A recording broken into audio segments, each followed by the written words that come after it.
Hello my YouTube family, મારા નવા બ્લોગમાં તમારું સ્વાગત છે. હર હર મહાદેવ, જય દેવભૂમિ દ્વારકા. તો જો શ્રાવણ મહિનાનો પહેલો સોમવાર છે અને ધીમો ધીમો વરસાદ ચાલુ થઈ ગયો છે. અત્યારમાં વરસાદ ચાલુ છે ધીમો ધીમો. તો જો વરસાદ ચાલુ છે ધીમો ધીમો અને શ્રાવણ મહિનાનો પહેલા સોમવારને બધાને હર હર મહાદેવ. અને આપણે જો અત્યારમાં મકાઈ આપણે શેકી લીધી છે અને આપણે મકાઈ અત્યારમાં ખાવાના સેવી અને પછી ઘરનું કામ ચાલુ કરવાના સેવી. અને આપણે 3 જ્યોતિર્લિંગને ચોથી જ્યોતિર્લિંગ ઓમકાલેશ્વર ને મમલેશ્વર, ત્યાં 2 જ્યોતિર્લિંગ છે. તો એ ચોથી જ્યોતિર્લિંગમાં આવે છે. તો ઓમકાલેશ્વર ચોથી શિવલિંગમાં આવે છે. 3 શિવલિંગ આપણે ઉજ્જૈન ત્રીજી, સોમનાથ પહેલી.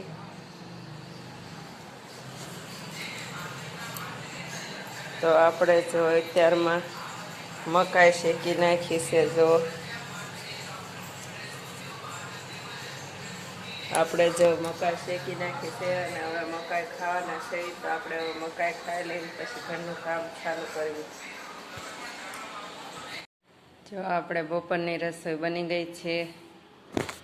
આપણે જો બપોરની રસોઈ બનાવી નાખી છે અને આજ પહેલો સોમવાર છે શ્રાવણ મહિનાનો. આપણે રહ્યા નથી પણ આપણા 2 છોકરા છે તે શ્રાવણ મહિનો રહ્યા છે અને આપણે શ્રાવણ મહિનાનો તેનું એકટાણું છે બપોરે. તો આપણે મસ્ત મજાની રસોઈ બનાવી નાખી છે અને હવે આવે એટલે આપણે એને જમવા દેવાનું છે. તો આપણે મસ્ત મજાની રસોઈ બની ગઈ છે. જો આપણી રસોઈ તૈયાર થઈ ગઈ છે. ટાઈમ થઈ ગયો છે, 7 વાગી ગયા છે અને આપણે જો ભાવનગરના રાજાએ બંધાયેલું મંદિર છે શંકર ભોળાનાથનું, જશોનાથ ચોકમાં. ત્યાં આપણે દર્શન કરવા જવાના છે. આપણે ભાવનગરના રાજાએ બંધાયેલું છે અને ત્યાં બહુ સરસ મંદિર છે. આપણને એ મંદિર તો બહુ ગમે છે અને આપણે કેટલી વાર ત્યાં દર્શન કરવા જઈ આવ્યા છે. અને તે મંદિર ભોળાનાથનું છે અને બહુ સરસ છે મંદિર અને શાંત વાતાવરણ. અને ભક્તો અત્યારે તો થોડા ઘણા ભક્તો હશે પણ આડાદીએ શ્રાવણ મહિનામાં હોય છે, પણ પછી બીજા મહિનામાં ત્યાં ભક્તો ઓછા હોય છે અને બહુ સરસ મંદિર છે. તો આપણે ત્યાં દર્શન કરવા જવાના છે. તો હવે આપણે મારા બ્લોગમાં બનાવી દીધું. આપણે જશોનાથ ચોક મહાદેવનું મંદિર આવેલું છે અને રાજાએ બંધાવેલું, ત્યાં આપણે દર્શન કરવા જવાના છે. જો કાવડિયાવાળા આવ્યા હતા અને ઓલા પણ કાવડિયાવાળા જે ગંગા ભરી લાવ્યા હતા તેનો પ્રોગ્રામ છે. ગંગા જળિયા તળાવની વચ્ચોવચ રાખવામાં આવેલો છે.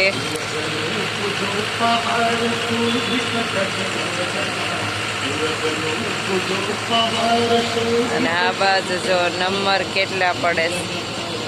હર કમલેશ્વર ભાઈ ની મોજ છે. ફુવારા જો અંદર કેવા ફુવારા. આપણે જો ત્યાં પહોંચી ગયા જોવા અને આપણે આવ્યા હતા.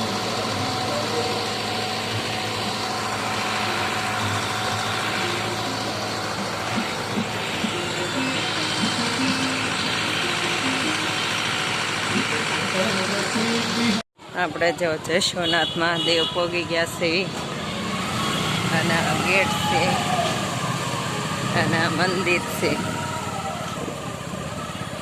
જો જશોનાથ મહાદેવના દર્શન કરવાના છે. હવે આપણે જો પછી ભોળાનાથના જો દર્શન કરો. જો ભોળાનાથના પડખે નાનું મંદિર છે ત્યાં અને આ મોટું મંદિર છે ત્યાં. તે અન્નપૂર્ણામાનું મંદિર છે. એ અન્નપૂર્ણામાં આ બાજુ જો પાછળ જગ્યા અંધારું થઈ ગયું આપણે આવવામાં. જો આગળ હનુમાન દાદાનું મંદિર, પછી કાળભૈરવ દાદાનું મંદિર ને પછી ભોળાનાથનું મંદિર. કેટલું મસ્ત છે.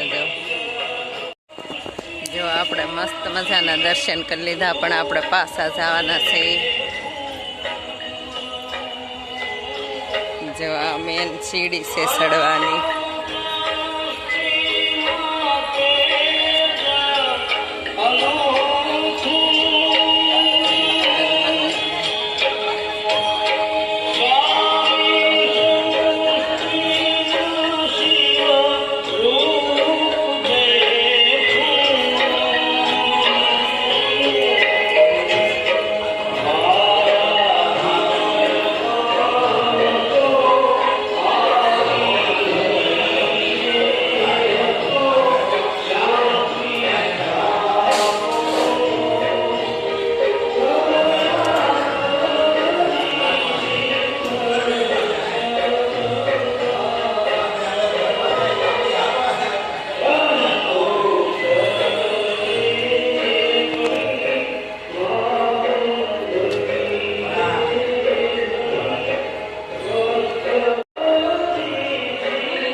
દર્શન બહુ સરસ થઈ ગયા ને હવે આપણે ઘેરે જવાના છે.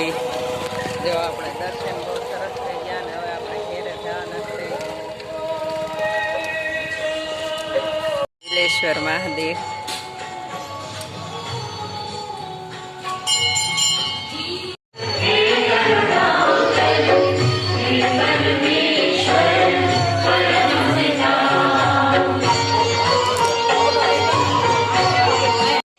બિલેશ્વર મહાદેવની પડખે હનુમાન દાદાનું મંદિર.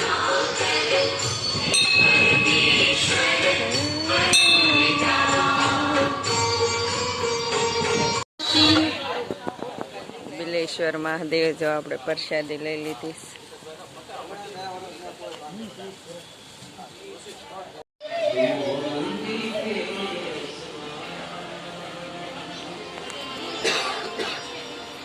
પડખે ગાયત્રી માતાનું મંદિર.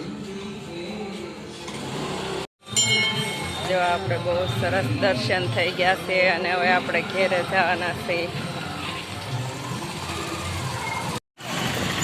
જો બસ સ્ટેન્ડ પાસે તે બિલેશ્વર મહાદેવ આવેલું છે.